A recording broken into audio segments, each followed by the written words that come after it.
नमस्कार बच्चों, आज की हिंदी पाठशाला में आप सबका हार्दिक स्वागत है। आज हम लोग अनुच्छेद लेखन के विषय में चर्चा करेंगे। इसके पहले भी मैं आपको अनुच्छेद लेखन के विषय में समझा चुके हैं और आपने लिखा भी है अनुच्छेद। आज एक बार हम पुनः जो है अनुच्छेद लेखन क्या है इसके विषय में अध्ययन करेंगे। अनुच्छेद लेखन। अनुच्छेद शब्द अंग्रेजी भाषा के पैराग्राफ शब्द का हिंदी पर्याय है। इसमें किसी विषय के किसी एक पक्ष पर 80 से 100 शब्दों में विचार व्यक्त किए जाते हैं। विषय का आरंभ मुख्य विषय से करना चाहिए। अनुच्छेद में भाषा सरल, स्पष्ट और प्रभावशाली होनी चाहिए। अनुच्छेद परिचय, फिर दूसरा विषय प्रधान भाग, फिर निष्कर्ष। अनुच्छेद लिखते समय निम्नलिखित बातों का ध्यान में रखना चाहिए। अनुच्छेद लिखने से पहले रूपरेखा या संकेत बिंदु आदि बनाने चाहिए। अनुच्छेद में भाषा सरल, स्पष्ट और प्रभावशाली होना चाहिए। एक ही बात को बार बार न दोहराएं। अनावश्यक विस्तार से बचें, लेकिन विषय से न हटें। शब्द सीमा को ध्यान में रखकर ही अनुच्छेद लिखें। विषय से संबंधित सूक्ति अथवा कविता की पंक्तियों का भी प्रयोग कर सकते हैं। अब अनुच्छेद लेखन यानी किसी एक भाव या विचार को व्यक्त करने के लिए लिखे गए लघु वाक्य समूह को अनुच्छेद लेखन कहते हैं। अब चलिए हम वसंतराज यानी ऋतुराज वसंत यानी ऋतुओं का राजा वसंत के विषय में अनुच्छेद लिखते हैं। पहला इसका ऋतुराज वसंत के संकेत बिंदु हैं। ऋतुराज क्यों। दूसरा है संकेत बिंदु जड़ चेतन में नव उल्लास, स्वास्थ्यवर्धक ऋतु, वसंत ऋतु के त्योहार। अब आइए पहले हम संकेत बिंदु के विषय में थोड़ा सोचते हैं कि जैसे पहला बिंदु है उसमें कि ऋतुराज क्यों। हमारे देश भारत में 6 ऋतुएं पाई जाती है। इनमें से वसंत को ऋतुराज कहा जाता है। काल में न शीत की अधिकता होती है और न ग्रीष्म का तपन। जड़ चेतन में नव उल्लास यानी इस समय पेड़ पौधों में नव अंकुर फूट पड़ते हैं। लताओं पर कलियां और फूल आ जाते हैं। चारों दिशाओं में फूलों की सुगंध, कोयल कूक और वासंती हवा की सरसर से वातावरण उल्लासमय दिखता है।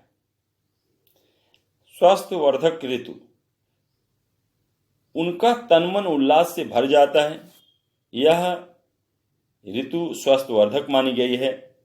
स्वास्थ्य के अनुकूल जलवायु, सुंदर वातावरण तथा प्राणवायु की अधिकता के कारण संचार बढ़ जाता है।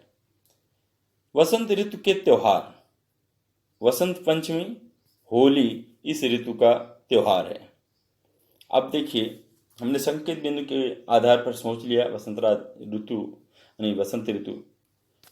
ऋतु के विषय में। अब उन बिंदुओं को अब एक जहां उनके जो हमने सोचा उसको 80 से 100 शब्द में लिखना है। भारत देश में निश्चित समय पर ऋतुओं का परिवर्तन होता रहता है। सभी ऋतुएं अपना महत्व एवं प्रभाव छोड़ती हैं। ग्रीष्म ऋतु में मनुष्य सूर्य की तीव्र उष्णता का अनुभव करता है, तो शरद ऋतु में ठंड से कपकपाहट का। इसी प्रकार वर्षा ऋतु में अधिक वर्षा से उसके सारे कार्य रुक जाते हैं। इसके विपरीत वसंत ऋतु में वातावरण इतना सुवासित व सुमधुर होता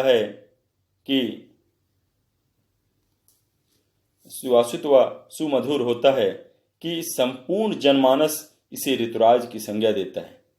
इस ऋतुकाल में ही संवत वर्ष एवं सौर वर्ष का नया चंद्र प्रारंभ होता है। पौराणिक मान्यताओं के आधार पर यह ऋतु भगवान कामदेव के पुत्र वसंत के आगमन का प्रतीक है। सौंदर्य रंग रूप के प्रतीक कामदेव के पुत्रोत्पत्ति का सुखद समाचार पाकर संपूर्ण धरा प्रफुल्लित हो उठी थी। ऋतुराज बसंत का आगमन बच्चे, बूढ़े, युवक आदि प्रत्येक वर्ग के लोगों के लिए सुखदायी होता है। इसके आगमन से पूर्व शरद ऋतु की भीषण ठंड दूर हो जाती है। शरद ऋतु की कंपन से दूर यह ऋतु सृष्टि में नवीनता का प्रतिनिधि बनकर आती है। इसके आगमन के समय वातावरण में ना विशेष गर्मी होती है और ना ही ठंड। हर ओर सुवासित वायु लोगों के मन को आकृष्ट करती है। ऋतुराज वसंत के आगमन पर संपूर्ण धरती मानो खुशी से झूम उठती है।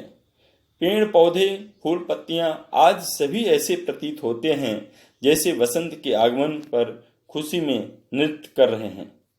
वन, उपवन, गली कूचे, गांव, घर सभी ओर बसंत ऋतु की छटा देखते ही बनती है।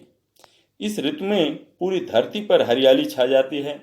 धरती पर बिछी हरी घास हरी हरी घास व वातावरण में सब और नवीनता मन को अत्यधिक प्रफुल्लित करती है। अभी मैंने एक आपको अनुच्छेद मतलब क्या क्या यानी किन किन बातों को ध्यान रखना चाहिए और एक विषय को मैंने लिखकर आपको ऐसे बताया। अब आपके लिए एक अनुच्छेद जो है आपको लिखना है, एक गृह कार्य के रूप में हम दे रहे हैं आपको। तो गृह कार्य है आपके लिए कि प्रश्न दिए गए विषय पर अनुच्छेद लिखिए। विद्यार्थी जीवन, संकेत बिंदु है इसका, जीवन निर्माण का काल, विद्यार्थी के लक्षण, विद्यार्थी के कर्तव्य। तो इन संकेत बिंदुओं के आधार पर विद्यार्थी जीवन पर आपको 80 से 100 शब्दों में अनुच्छेद लिखना है। इसे आपको अपनी गृह कार्य की कॉपी पर लिखना है।